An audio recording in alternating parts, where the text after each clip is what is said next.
ইট মারলে পাটকেল খেতে হয়, এই কথাটি কি এখন অক্ষরে অক্ষরে মেনে চলছে ঢাকা? অনেকেরই মত মুস্তাফিজ ইস্যুতে দিল্লি প্রথম ইটটা ছুড়েছিল ঢাকার দিক, ক্রিকেটে নয় বরং কূটনৈতিক উঠোনে। আর তার জবাবে কি এবার বাংলাদেশ ভিসার দরজা বন্ধ করে পাটকেল মারলো? আইসিসির প্রতিনিধি দল ঢাকায় আসবে, এই সিদ্ধান্ত নেওয়া হয়েছিল শেষ চেষ্টা হিসেবে। দুজনের দল, কিন্তু শেষ পর্যন্ত গেলেন একজনই, কারণ দলের ভারতীয় সদস্য ভিসাই পেলেন না। এটা কি শুধুই কাকতালীয়, নাকি খুব হিসেব করে দেয়া এক বার্তা? ইচ্ছুলে জবাব আসবেই। প্রিয় দর্শক, আজ এই প্রশ্নেরই উত্তর খুঁজবো প্রাসঙ্গিক প্রসঙ্গে। আমি সুব্রত আচার্য, আমার সঙ্গে আলোচক বিশ্লেষক প্রথম কলকাতার ডেপুটি এডিটর আমার বন্ধু পরমাশিস ঘোষরায়। চলুন তবে বিশ্লেষণ শুরু করা যাক। পরমাশিস, তোমাকে প্রথম কলকাতা স্ক্রিনে স্বাগত। পরমাশিস, আমরা শুরুতেই টের পেয়েছিলাম যে সিদ্ধান্তটি যেহেতু ক্রিকেটীয় হয়নি, মুস্তাফিজকে বাদ দেওয়ার সিদ্ধান্তটি আমরা বরাবরই সমালোচনার স্বরে বলছিলাম যে এটি ক্রিকেটীয় সিদ্ধান্ত নয়, নোংরা রাজনৈতিক, এবং অবশ্যই বলবো যে এখানে কূটনৈতিক ব্যর্থতাও ছিল। ফলত ঢাকাও সেই জবাবটা একইভাবে একই টিউনে বরং আরেকটু বেশি ভাবে দিচ্ছে বলে মনে হচ্ছে। তুমি কিভাবে দেখছো গোটা বিষয়টি? দেখো, এই বিষয়টি বিগত বেশ কয়েকটা এপিসোডে আমরা প্রসঙ্গে এটা আমি কথা বলেছি। আমি বিষয়টা এখন আর ক্রিকেটের মধ্যে সীমাবদ্ধ নেই, এবং গতকালও আমি বলেছি যে ক্রিকেটের মধ্যে রাজনীতি ঢুকে গেছে। সেই রাজনীতির থেকে যখন কোনো সিদ্ধান্ত কাউকে আঘাত করে, দেশের সার্বভৌমত্বকে আঘাত করে, একটা বিভেদের গন্ধ উঠে আসে, সেই জায়গা থেকে বলবো এই মুহূর্তে আমার যেটা বক্তব্য, যে কোনো দেশের কাছে জাতীয় সম্মান সবার আগে। এই বিষয়ে আপোষ করার কিন্তু কোনো সুযোগ থাকে না বা নেইও। বাংলাদেশ যদি মনে করে তাদের সম্মানে আঘাত লাগছে, সিদ্ধান্ত নেওয়া একেবারেই তাদের অধিকারের মধ্যেই পড়ে। ভিসা দেওয়া বা না দেওয়া সম্পূর্ণ একটি সার্বভৌম দেশের আভ্যন্তরীণ বিষয়। এখন দেখতে হবে, বিসিবি কিন্তু শুধু ক্রিকেট বোর্ড নয়, এটি বাংলাদেশের জাতীয় গর্বের একটি প্রতিনিধিও বটে। আইসিসির সঙ্গে সম্পর্ক থাকবে, হবে, কিন্তু সম্মানের বিনিময় নয়। এই বার্তা কিন্তু এই মুহূর্তে বাংলাদেশ সরকার সর্বস্তরে একটা স্পষ্ট বার্তা দিয়ে দেশের সার্বভৌমত্ব রক্ষা, দেশের জাতীয় সম্মান রক্ষা, দেশের গরিমা রক্ষা, একটা স্পষ্ট বার্তা কিন্তু এই ক্রিকেট দুনিয়া থেকে বিশ্ববাসীকে বুঝিয়ে দিতে চাইছে। এটা আমার একদম নিজস্ব অভিমত, এবং এটা আমি এরকমই একটা স্পষ্ট বার্তা দিতে চাইছি এই কারণে যে বাংলাদেশ যে সিদ্ধান্তটা নিয়েছে এটা কিন্তু সম্পূর্ণ তাদের নিজস্ব অধিকারের মধ্যে পড়ে, এর মধ্যে কোনো দ্বিমত থাকা উচিত। আমি তোমার সঙ্গে একটু যোগ করব। দেখো, মুস্তাফিজুর রহমান একজন ক্রিকেটার, কিন্তু তার ইস্যু কিন্তু ক্রিকেটের মধ্যে আর সীমাবদ্ধ রাখা গেল না। আমরা কোনো দেশের পক্ষ থেকে সেটা করতে পারলাম না। মুস্তাফিজুর রহমান তাকে আইপিএল থেকে বাদ দেয়া এটি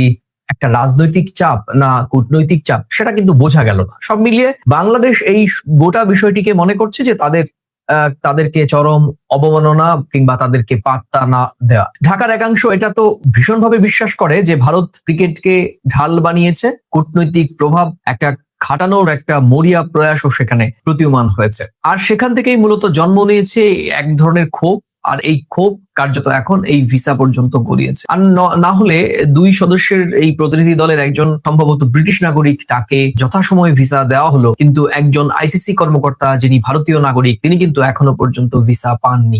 সঙ্গতভাবেই বিষয়টি নিয়ে কিন্তু তুমুল চর্চা শুরু হয়েছে দেশের ক্রিকেট মহলে। আমি বলবো দুই দেশের সরকারি পর্যায়ে, এবং অবশ্যই বলবো যে দুই দেশের যারা নীতি নির্ধারণ করেন সম্পর্ককে এগিয়ে নিয়ে যাওয়া কিংবা সম্পর্ককে স্থির রাখা বা পিছিয়ে নিয়ে যাওয়ার দায়িত্ব যাদের কাঁধে রয়েছে, তারাও কিন্তু বিষয়টি পর্যবেক্ষণ করছেন। দেখো, বিষয়টা তো পর্যবেক্ষণ করারই বিষয়। আমরা যখন বিষয়টি নিয়ে এরকম একটা স্পর্শকাতর বিষয়, এরকম একটা পরিবেশ তৈরি হয়েছে, আমরা যখন ক্রমশ এটা নিয়ে আলোচনা করছি, তাহলে দেশের কর্মকর্তারা, রাষ্ট্রপ্রধানরা যদি এই বিষয়টি নিয়ে মাথা না ঘামান, বা মাথা ঘামানো তো উচিত বলে আমি মনে করি, না হলে কিন্তু এই ইস্যুটাকে কেন্দ্র করে জল অনেকটা দিকে গড়াতে পারে। আর সেই গড়ানোর যে জল, সেটা কিন্তু সম্পর্কের ক্ষেত্রে, দ্বিপাক্ষিক সম্পর্কের ক্ষেত্রে একটা অন্য পরিস্থিতি হতে পারে। সেই জন্য আমি আমার নিজস্ব মতামত যদি ব্যক্ত করি, ইতিমধ্যেই এই মুহূর্তে কিন্তু এটা ভারত সরকারের টেক ওভার করা উচিত। এই বিষয়টিকে নজর দিয়ে দেখা উচিত, কেন এরকম পরিস্থিতি হতে গেল। মুস্তাফিজ ইস্যুতে ভারতীয় বংশোদ্ভূত একজন আইসিসির কর্মকর্তাকে এই বিষয়টা সমস্যার সমাধানের পথে যাওয়ার জন্য আইসিসি একেবারে সরাসরি ঢাকায় পৌঁছচ্ছে আলাপ আলোচনা করতে। যেহেতু একটা বিতর্ক তৈরি হয়েছে, সেখানে ভারতীয় বংশোদ্ভূত বলে ভিসা দেওয়া হলো না, এটা মানে এই যে সদর্থক একটা জায়গায় যাওয়ার চেষ্টা আলাপ আলোচনার মধ্য দিয়ে, এটা ভারতের পক্ষেও কিন্তু সম্মানজনক নয়। ভারত সরকার শুধু ক্রিকেট আমি তোমাকে একটু থামিয়ে নিলাম, ক্ষমা করবে, কারণ দেখো আইসিসি কিন্তু এটাই শেষ চেষ্টা করছে, কারণ আইসিসির কাছে আর সময় নেই এবং আইসিসির কাছে আর নতুন কোনো সিদ্ধান্ত নেওয়ারও কোনো সম্ভবত কোনো জায়গা নেই দেখেই দুজন ক্রাইসিস ম্যানেজমেন্টের সঙ্গে সিনিয়র একজন এক্সিকিউটিভ এবং যিনি এই ক্রাইসিস ম্যানেজমেন্টের প্রধান, দুজনকে ঢাকা পাঠানোর সিদ্ধান্ত নিয়েছিল আইসিসি। কিন্তু শেষ পর্যন্ত দেখা গেল যে একজনের ভিসা হলো, তিনি ঢাকা পৌঁছলেন, এবং আরেকজন ভারতীয় সদস্য তিনি ভিসা পেলেন না। এখানে একটা প্রশ্ন থাকে পরমাশিস, বাংলাদেশ কি ইচ্ছাকৃতভাবে এই বার্তাটা দিল যে এই আলোচনায় আমরা নিরপেক্ষ মুখ চাই? অর্থাৎ আইসিসির মধ্যে যে দুজনের একজন, তাদের তো ভারতীয় প্রতিনিধি যুক্ত ছিলেন, আমরা ভারতীয়কে চাই না, কারণ ভারতকে আমরা ইতিমধ্যে নিরাপত্তার কারণে, ভারত ভেন্যু হিসেবে আমাদের জন্য নিরাপদ নয়, যেহেতু মুস্তাফিজকে তারা অফিসিয়াল না জানালেও বলা হচ্ছে যে নিরাপত্তার কারণে আইপিএল এ জায়গা দিতে পারেনি ভারত প্রশাসন। ফলে আমরা গোটা টিম, মানে যেটা বলা হচ্ছে গোটা টিম, সমর্থক, সাংবাদিক বা অন্যান্য যারা কলাকুশলী রয়েছেন ক্রিকেটের সঙ্গে, এত মানুষ একসঙ্গে যাবেন তো কিভাবে? আর সেই শহর, যেই শহরে বিতর্ক উঠেছে কলকাতায়, স্বাভাবিকভাবেই ভারতকে তারা কিভাবে দেখছে বাংলাদেশ এই মুহূর্তে, কিংবা বাংলাদেশের ক্রিকেট বোর্ড, কিংবা বাংলাদেশের অন্তর্বর্তীকালীন সরকার, আজকের এই ঘটনা কিন্তু আবার নতুন করে সামনে এসে গেল। এবং সেটা কি অবশ্যই আমাদের দিল্লির কাছে কূটনৈতিক বার্তা নয়? কদিন আগেই আমাদের পররাষ্ট্র মন্ত্রী এস জয়শঙ্কর ঢাকা গেলেন, খুব সংক্ষিপ্ত সফর হলেও সে সফর একটা ইতিবাচক নির্যাস আমরা দেখতে পাচ্ছিলাম। দুই দেশের পক্ষ থেকে একটা ইতিবাচক ভাইব শুরু হয়েছিল। মুস্তাফিজ ইস্যুতে আবার সেটা তলানিতে ঠেকলো। এখন দেখা যাচ্ছে একেবারে এই গহ্বরে হারিয়ে যাচ্ছে। দেখো, বিষয়টা যে সিদ্ধান্তটা নিয়েছে বাংলাদেশ, এখানে কোনো কিন্তু উগ্রতা নয়, রয়েছে স্পষ্ট একটা বাংলাদেশের সরকারের অবস্থান। আন্তর্জাতিক ক্ষেত্রে সম্মান আদায় করাও কিন্তু কূটনৈতিক একটা অংশ বলে আমার মনে হয়। বাংলাদেশ দেখিয়েছে এই মুহূর্তে তারা মাথা উঁচু করে কথা বলতে জানে। এখানে একটা প্রশ্ন আসে, আরো একটা বিষয়, সেটা হচ্ছে ভারত যেমন ভিসা দেওয়াটা বন্ধ রেখেছিল গণঅভ্যুত্থানের পর, এবং আইসিসি যেটা জানিয়েছে যে ভারতের এই শহরে বা এই জায়গায় নিরাপদ নয়, বাংলাদেশের ক্রিকেট প্লেয়াররা, সাংবাদিকরা জাতীয় পতাকা জার্সি করে রঙের ওইয়ে গেলে তাদের একটা পরিবেশ নষ্ট হতে পারে, অনাকাঙ্ক্ষিত কোনো ঝঞ্ঝাট হতে পারে, সেখানে ভারতের নিরাপত্তা নিয়ে প্রশ্ন উঠবে, সেইটা জানিয়েছে। এখন মুশকিল হচ্ছে যে মুস্তাফিজকে কেন বাদ দেওয়া হচ্ছে সেটা কোথাও পরিষ্কার করে বলা নেই। কিন্তু মুস্তাফিজের ইস্যুটাকে কেন্দ্র করেই কিন্তু বাংলাদেশের শুরু থেকে কিন্তু অবস্থান একেবারে স্পষ্ট। তার দেশের ক্রিকেট প্লেয়ার, তার দেশের সাংবাদিক, তার দেশের ক্রিকেট দর্শকরা নিরাপত্তার অভাবে তারা বাংলাদেশের ইন্ডিয়াতে খেলতে আসতে চায় না, অন্য ভেন্যুতেও। গতকালকে আমি বলেছি যে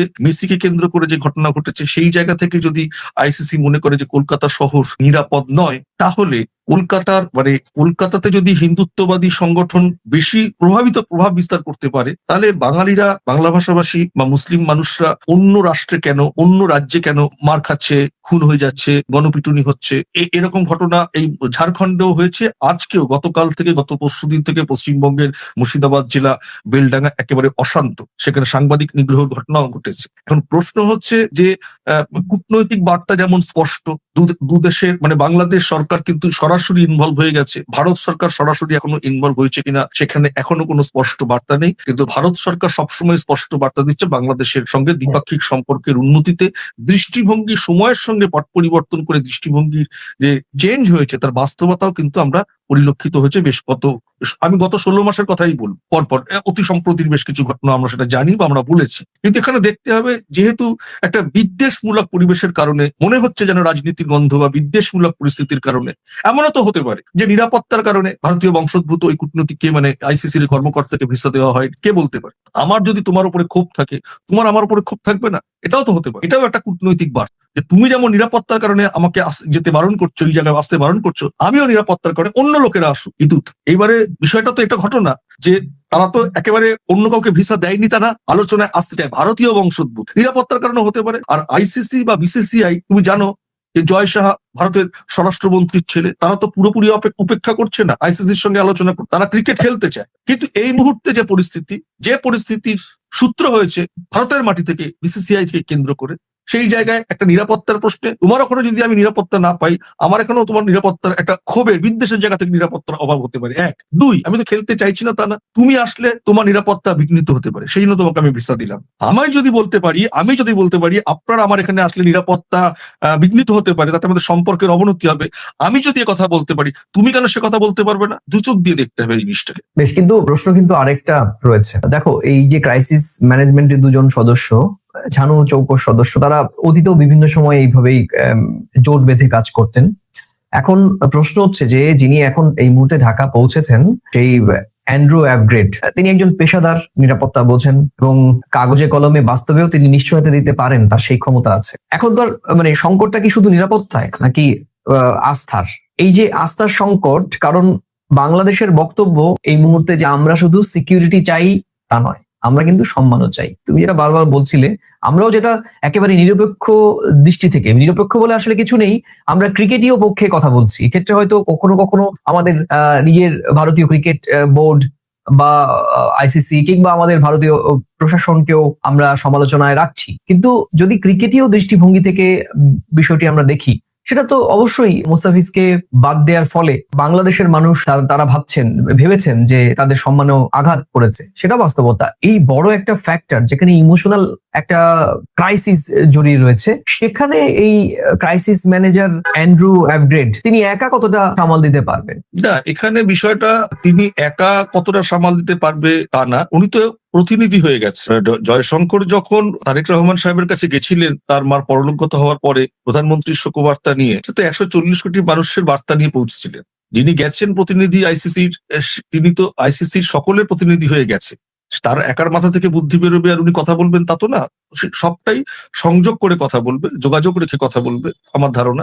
এখন এখানে বাংলাদেশের জাতীয় সম্মানের প্রশ্ন, হ্যাঁ, এস জয়শঙ্করের যাওয়া, শোকবার্তা নিয়ে যাওয়া, সেখানে খুবই সীমিত পরিসরে একটি সিলেক্টিভ কিছু ওয়ার্ড বাক্য বিনিময় হয়েছে, কিন্তু এখানে একটি ক্রাইসিস ম্যানেজমেন্টের মুখ হয়ে উনি যাচ্ছেন এবং তাকে বাস্তবতার নিরিখে ওই বাংলাদেশের মাটিতে দাঁড়িয়েই সকলের সঙ্গে কথা বলে নিরাপত্তার বিষয়টি কিংবা ভেন্যু বদল কিংবা বাংলাদেশের আর্জি গ্রহণ বা খারিজের বিষয়টি তাকে সিদ্ধান্ত নিতে হবে। সে যদি কথাবার্তা শুনে এসে আইসিসির দপ্তরে বসেও সিদ্ধান্ত নেন, তবুও কিন্তু আমার বিশ্বাস এই অ্যান্ড্রু অ্যাভগ্রেড তার চোখ দিয়েই কিন্তু শেষ পেরেকটা পোতা হবে বলে আমার বিশ্বাস।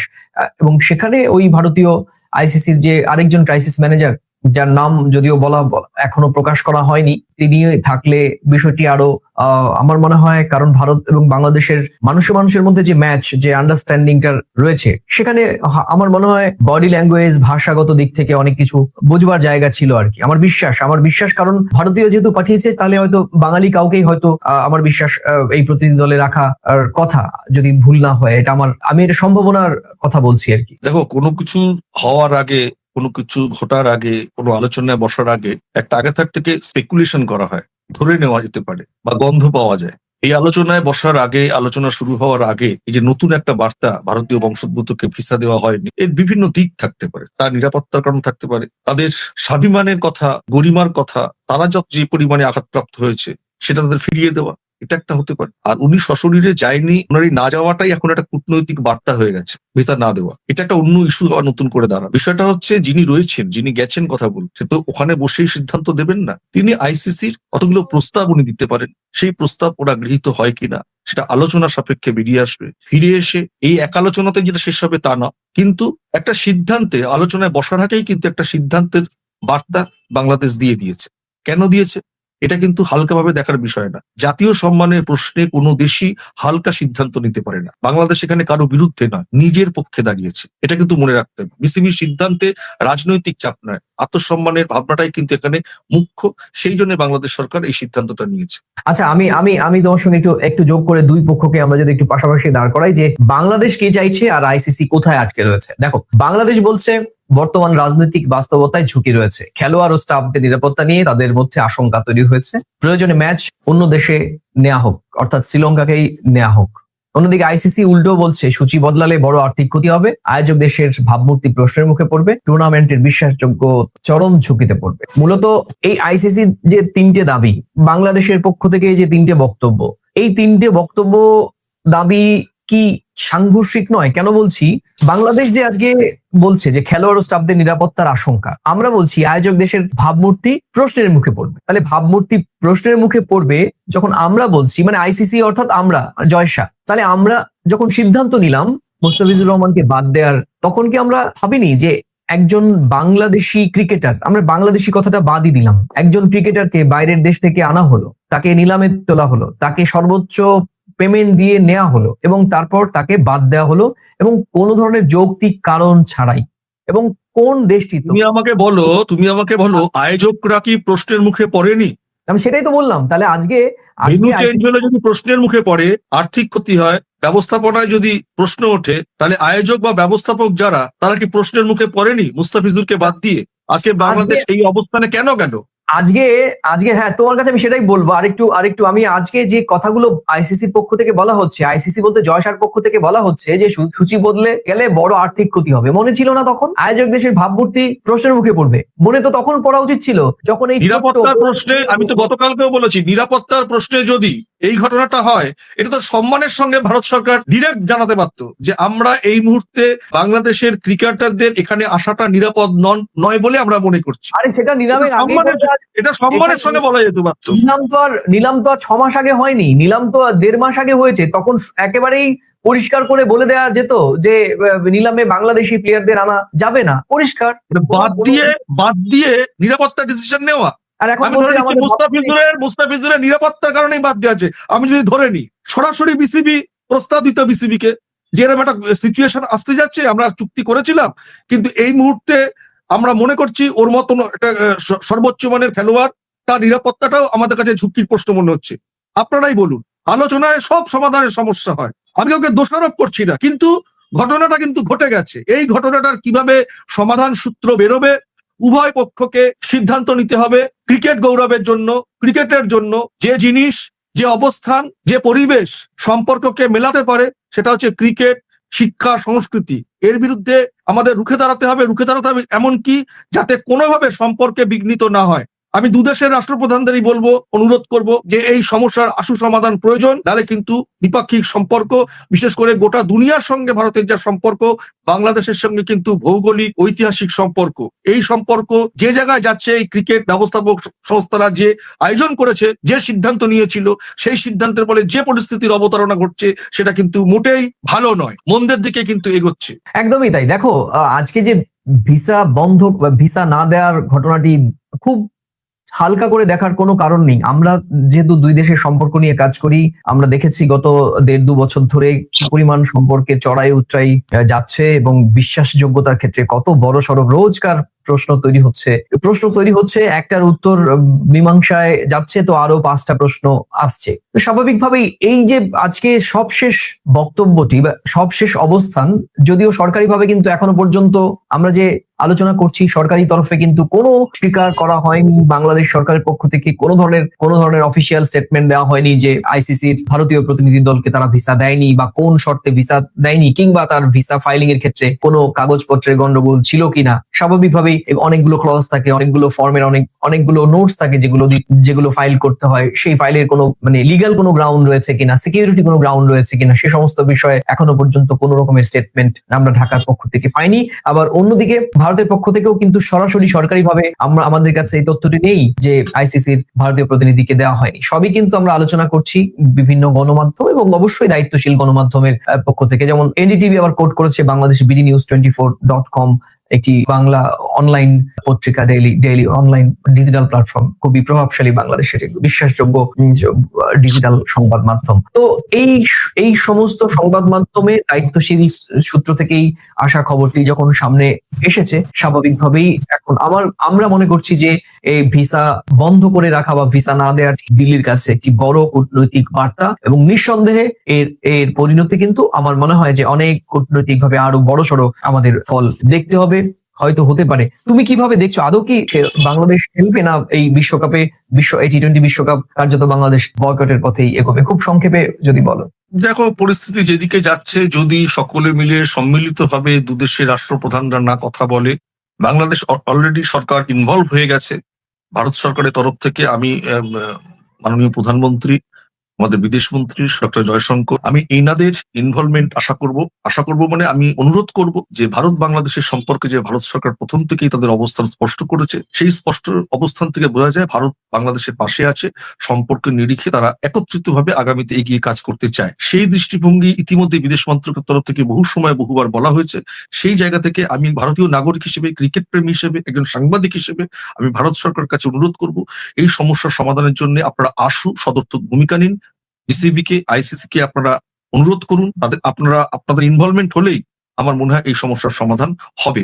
কিন্তু যদি না হয় তাহলে কিন্তু এটা কিন্তু একটা নেগেটিভ অ্যাটিটিউডের দিকেই যাচ্ছে বলে আমার অভিমত। কাদের দিকে যাচ্ছে? আমরা তো একটা কোর ক্রিকেট ভক্ত, তারাই তো শুধুমাত্র সাফার হচ্ছে। মানে আলটিমেট হচ্ছে এই দুই দেশের একটা কট্টর বলতে মৌলবাদ নয়, কট্টর বলতে যারা একদম আমি যাব না, ভারতে খেলবো না, কিংবা আমরা বাংলাদেশিদের দেখবো না, বাংলাদেশি ক্রিকেটারদের খেলা দেখবো না, বা তাদেরকে আনা হলো কেন, এই সংখ্যার ভক্তদের কিছু যায় গেল এলো, নাকি যারা প্রকৃতভাবে ক্রিকেটে 22 গজে ক্রিকেটে ভারত বাংলাদেশ বা ভারত পাকিস্তান বা ভারত শ্রীলঙ্কা বা ভারত ওয়েস্ট ইন্ডিজের এই ক্রিকেটীয় খেলা দেখার জন্য যারা একেবারেই অধীর আগ্রহে বসে রয়েছেন, তারা ক্ষতিগ্রস্ত হবেন। আমি যে আগে বক্তব্যটা বললাম, আমি বিশ্বাস করি, আমি যে মতামতটা দিলাম, সরকারের মধ্যে ইনভলভ হওয়া উচিত করে আসল সমস্যার সমাধানের জন্য। যারা ক্রিকেট ভালোবাসে, যারা নিরপেক্ষতায় প্রশ্নে কথা বলেন, আমি বিশ্বাস করি 140 কোটি ভারতবাসীর মধ্যে 130 কোটি লোক আমাকে সমর্থন করবে। আরো বেশি তো করবে, তো কম করবে না। যারা নিরপেক্ষতার প্রশ্নে কথা বলে, যারা ক্রিকেটকে সত্যি ভালোবাসে, আমি আমার স্ট্যান্ড পয়েন্ট থেকে যে কথাটা বলেছি সেটা সকলে সমর্থন করবে। একদমই তাই। পরামর্শ শেষ করব। এখন প্রশ্ন একটাই, অ্যান্ড্রু আপগ্রেড কি একাই এই ভাঙা আস্থার সেতু জোড়া দিতে পারবেন?